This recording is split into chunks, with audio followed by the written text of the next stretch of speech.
Bon, il y a une manif à 13h là, antispéciste, c'est marqué venez déguisé en pangolin. Ce serait la manif de trop, hein, je vais te dire. Non, là on va rester là, on va faire un truc calme, posé, on va revenir au format de base.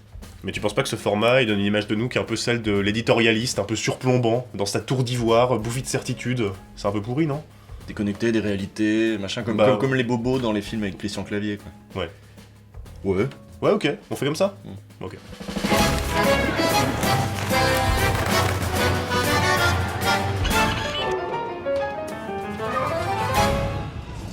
C'était la dernière séquence, c'était sa dernière séance, et le rideau sur l'écran est tombé. Samedi 19 mai s'achevait la 71e édition du Festival de Cannes, célébration bling-bling par excellence du cinéma international, mais pas que, on y reviendra. Et vous le savez, dans Ouvrez les guillemets, on est très franco-centré, alors exit les films coréens, kenyans ou birmans, aujourd'hui on va parler du cinéma français. What the fuck, France? Hi, my name's Paul Taylor. I'm English, but I live here in France. And one of the things that I've never understood is French cinema. Tu m'as pris pour un Marseille ou quoi? On entend dire beaucoup de choses sur le cinéma de notre beau pays. Il serait tiraillé entre les films d'auteurs chiants pour bobos narcoleptiques et des comédies sous LSD pour les prolos forcément idiots. Il aurait du mal à se réinventer, surtout devant des productions américaines toujours plus spectaculaires et ambitieuses. Mais ce n'est pas le problème, vous savez, ouvrez les guillemets, on est des gauchistes binaires qui manquent d'objectivité. Alors plutôt que de vous faire une chronique intéressante basée sur des faits, on va essayer de savoir si le cinéma français est de gauche ou de droite. En tout cas, quand on regarde certains films récents, le tableau est peu reluisant. Le pinacle du droitisme a été atteint en 2016 avec À bras ouverts. Écoutez, c'est très simple. Si une famille de Rome est dans le besoin ce soir, elle est la bienvenue chez moi. 2 allées des Roses, à Marne-la-Coquette. Ce film de Philippe de Chauvron raconte l'histoire d'un couple de bobos gauchistes déconnectés des réalités, forcés d'accueillir une famille de Roms chez eux. Merci d'accueillir-nous. Merci. Vas-y, ouvre. Nombreux ont été les journalistes et critiques de films à dénoncer le racisme du long-métrage. Le film devait d'ailleurs s'appeler S'il vous plaît, avec 3 E. Dans la catégorie Le pitch de mon film est en fait un commentaire YouTube d'extrême droite. On peut aussi citer Le grand partage d'Alexandra Leclerc, sorti en 2015. D'ailleurs, la bande-annonce, c'est formidable. Des manifestations monstres pour dénoncer le manque d'hébergement. C'est une mesure d'hébergement d'urgence. Combien vous avez chez vous de mètres carrés? Un petit 300, pourquoi? Vous avez beaucoup de chance d'avoir pu acheter un 200 mètres carrés dans un quartier des plus cotés de Paris. Alors, c'est pas de la chance, quoi. Ouais, je bosse, j'en chie. Dans ces films, on rit des migrants, des pauvres, des gens de gauche. On rit avec les réacs. T'as vu, c'est mortel, il y a des Roms qui ont accepté l'invitation de papa. Oui, Lionel. C'est mortel. On rit en utilisant les stéréotypes de l'extrême droite. Les pauvres sont bêtes et sales, et les gens de gauche sont des bourgeois hypocrites. C'est quand même chier d'avoir voté à gauche. La solidarité. Solidarité. Pour la solidarité. Bon, là, on vous a donné 2 exemples assez extrêmes, mais ces 2 films ont atteint le 1 million d'entrées. Illustration assez inquiétante de la popularité de ce type de discours. Bon, il y a les films dont l'intrigue est gênante, et puis il y a des films normaux, dont l'intrigue est banale, mais qui sont émaillés de blagues gênantes. Et c'est d'autant plus inquiétant que ce sont parfois des œuvres qui s'adressent aux jeunes. On peut par exemple penser aux Nouvelles Aventures d'Aladin avec Kev Adams, qui avait choqué avec certaines blagues carrément homophobes. Vous pensez connaître cette histoire? Attends 2 secondes, on part sur une histoire là? Oui. Ah, pas intéressant, m'en fous, trop long. Autre film contenant un Kev Adams, Gangsterdam, n'avait pas fait beaucoup mieux niveau humour de merde. Le film parle à un moment d'un viol cool, opposé à un viol triste où ça chiale, ça crie, ça porte plainte. On peut légitimement s'inquiéter de la présence de telles répliques dans des films pourtant destinés à la jeunesse, des éléments qui ont fait bien peu de bruit dans les médias par rapport au succès de ces films. Dans la vie, soit tu gères, Ton idée, c'est de la merde. soit tu baltringues. Ah bah c'est sûr, de toute façon on peut plus rien dire, hein. Des proches il se retournerait dans sa tombe s'il était encore vivant. Donc non, c'était mieux avant. Mais même avant, par exemple dans les années 90, des films aussi ouvertement racistes qui ciblent directement une communauté comme ça, j'ai beau chercher, je trouve pas. Alors vous allez sûrement m'aider en commentaire, hein, peut-être une meilleure culture raciste que moi. Bon et puis là vous vous dites, oh ils exagèrent, ces 2 crasseux, tout le monde sait que de toute façon le cinéma français c'est surtout plein de bobos, sous coke, plein de bons sentiments. Et c'est pas moi qui le dis, hein, c'est Alain Soral. Bon oui, évidemment que ça existe, le cinéma de gauche en France, moi je suis fan de Jaoui et Bakri par exemple. Hein. Ah ben, vous avez de la chance, vous savez, c'est merveilleux d'avoir un mari aussi attentionné. Bah, il faut avoir de l'argent, c'est tout. Mais bon, c'est vrai que bien souvent, le cinéma de gauche français, il est soit chiant, soit quand même un peu de droite, ou au moins embourgeoisé. Il est aussi parfois à travers son propos. On se souvient tous de l'énorme succès du film Intouchable de Toledano et Nakache, qui avait fait 12 millions d'entrées. Hein, c'était un feel-good movie qui filmait le rapprochement entre un jeune de banlieue et un gros bourge en fauteuil roulant. C'est un film de gauche, ça. Hein. Les jeunes de banlieue sont gentils, ils ont du potentiel, ils ont des choses à apprendre, y compris aux riches. Eh ben, pas tant que ça. Le critique américain Jay Weisberg a d'ailleurs écrit une critique d'une grande virulence sur le film dans Variety. Dans sa critique, il compare Intouchable à la casse de l'oncle Tom, et il explique même, je cite, que Driss est traité comme un singe de compagnie qui apprend aux blancs coincés à s'amuser. Bon, c'est un problème qu'on retrouve dans beaucoup de films français qui se veulent progressistes. Il y a quand même un peu de racisme, du paternalisme, des visions assez caricaturales.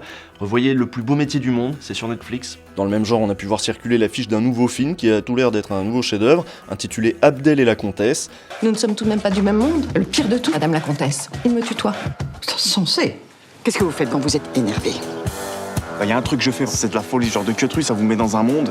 Je comprends rien à ce que vous dites, Abdel. Parlez français. Regardez comme c'est beau, le synopsis nous explique que ce jeune de cité, Abdel, car il n'a pas de nom de famille, est débrouillard et astucieux, je cite. Il est très bien identifié comme un jeune de cité grâce à cette casquette à l'envers, une subtilité rarement vue dans l'histoire de la subtilité. Bref, on a affaire à un cinéma qui, même avec les meilleures intentions, est finalement fait toujours par les mêmes personnes. Un peu ce que je suis devant vous, c'est-à-dire des mâles blancs quadragénaires. Il y a quand même des films simplement bienveillants, comme Astérix et Obélix Mission Cléopâtre par exemple, ou même des métrages carrément critiques, comme les 2 OSS 117 de Michel Hazanavicius. Le problème avec l'arabe, c'est que c'était pas facilement lisible. Même au niveau du son, hein, on sent vraiment... Oui, non, mais pas c'est joli quand même. L'arabe est parlé par des millions de personnes, et son écriture est un art. Hein? Des millions. Des millions, vous êtes charmante. Mais vous voyez ce que ça fait déjà 1 million, Armina? Mais ces films qui critiquent la France arrogante, xénophobe, colonialiste des années 50 et 60 ont parfois été pris au premier degré par certains militants d'extrême droite. Et puis le cinéma français fonctionne un peu en vase clos, c'est rempli de fils et filles d'eux, un problème qu'on n'a pas encore dans le YouTubing. Il y a juste le fils d'Einthoven. Après, nous, on vient d'une famille où jouer, c'est super naturel. Bah ouais, c'est comme les fils de boulanger sont naturellement forts en pain, par exemple. Sauf que acteur, c'est cool, et boulangerie, c'est pas cool. Donc par définition, nous, on est cool. Et ça énerve les gens. Mais vous avez fait une école de théâtre? Une quoi? Il y a des écoles de théâtre? Non, attendez, je sais quoi répondre. Effectivement, on n'a pas fait d'école de théâtre, on a fait l'école de la vie. Ta gueule, ça a été fait déjà. Heureusement, certaines ont pris les choses en main pour dénoncer ce manque de diversité. Des sourires et de la bonne humeur pour dénoncer un fait important, la sous-représentation des personnes noires dans le cinéma. Quand on nous appelle constamment gazelle, panthère, enfin voilà, tout le vocabulaire du safari. Ces actrices noires se sont réunies pour écrire un bouquin intitulé « Noir n'est pas mon métier », un ouvrage initié par Aïssa Maïga. Elles y dénoncent le racisme courant dans la grande famille du cinéma français, où il est difficile pour elles de trouver d'autres rôles que celui d'immigrés, de femmes de ménage. On peut aussi voir poindre une lueur d'espoir dans le cinéma indépendant, qui est un champ d'expérimentation dans lequel on peut faire des choses qu'on peut pas faire dans le cinéma mainstream. Si le film Grave de Julia Ducournau a particulièrement fait parler de lui, ce sont 2 documentaires évidemment qui ont retenu notre attention. D'abord le film Merci Patron du député, journaliste, agitateur, réalisateur François Ruffin, qui malgré des côtés un peu égo-trip, a le mérite de rire des puissants, et pas des plus faibles, comme c'est le cas dans les films avec Christian Clavier. Le film, qui a attiré 500 000 spectateurs, a même remporté un César, comme quoi on peut être une production indépendante et se faire une place dans la cour des grands. Non. Il faudra plus nous négliger, c'est nous qu'on sera les PDG. Allez Bernard.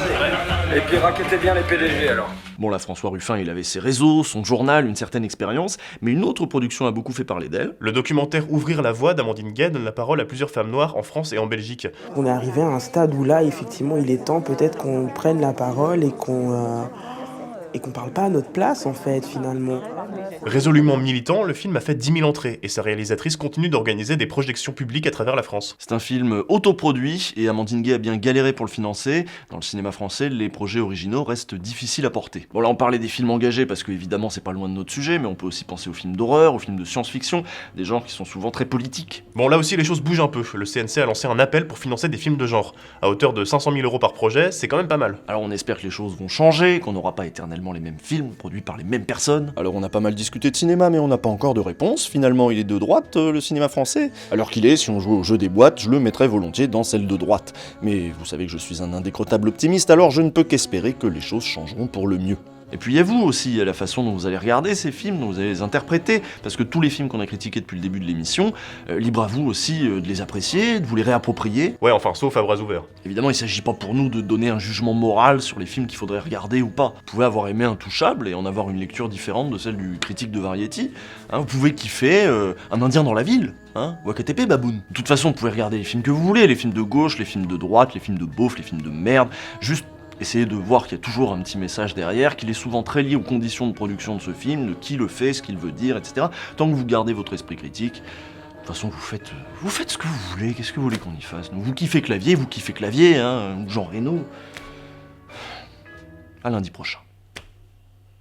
Ce C'était la dernière séquence, c'était la dernière séance, et le rideau sur l'écran est tombé. Ça faisait longtemps qu'on n'avait pas fait de scène post-générique, donc aujourd'hui on va vous proposer un petit jeu, vous pouvez participer dans les commentaires. Le but c'est de pitcher un film dans lequel pourrait jouer Christian Clavier. Ouais, sinon, alors c'est deux profs de gauche, joués par Kad Merad et Karine Viard. Ouais. Et Ou Audrey Tautou. Ah, Audrey Tautou, ça fait longtemps, ouais. Et ils veulent le revenu de base. Et du coup, ils font le revenu de base, et puis après, plus personne veut travailler. Ouais, et du coup, la société s'effondre. Ouais, des bobos écolos, qu'est-ce qu'ils pourraient faire les écolos?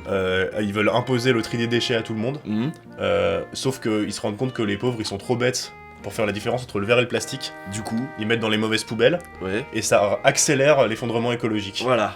Et ou alors ils veulent réintroduire les abeilles, puis après il y a des abeilles partout, elles les piquent.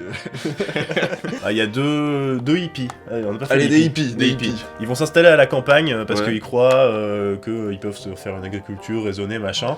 Et sauf qu'il y a des paysans, des vrais paysans qui leur disent le bio ça sert à rien. Ouais. Et effectivement, ils arrivent pas à faire pousser leur truc parce que le bio ça marche pas. Et à la fin, ils sont à la FNSEA. Voilà, et ils plantent des carottes, et ils mettent plus d'engrais que de carottes et ça marche très bien.